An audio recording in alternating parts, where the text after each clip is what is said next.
There's one more example, but we don't know their names. Zakaria alayhi salam, for example. His wife, infertile. Doctor, what would you say somebody infertile? Is there any chance? They can try IVF.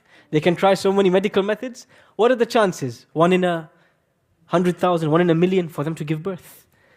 But Zakaria alayhi salam knew one thing. Innaka ala kulli shay'in qadeer. But I want to give another example. Hajar alayhi salam.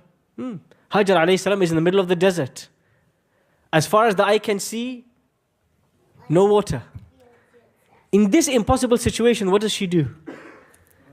She starts to run. She starts to run. And she asks Allah.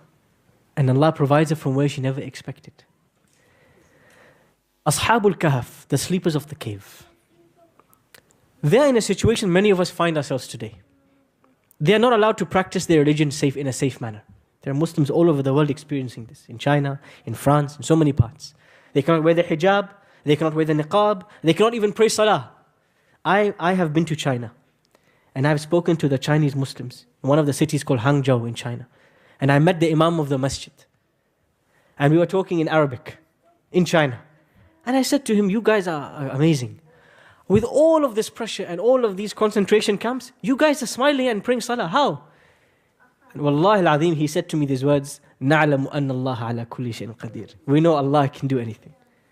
No government, no power can stand in front of Allah.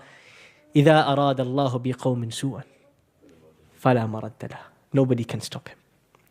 This attitude, it makes you believe nothing is impossible for Allah. Ashabul Kahf, the people of the cave, living in a society where nobody worships Allah and where it's banned. They have no way out. They might think we have to give in. But what do? They raise their hands and they ask Allah. رَبَّنَا آتِنَا مِن لَدُنْكَ رَحْمَةً. Oh Allah, please grant us your mercy.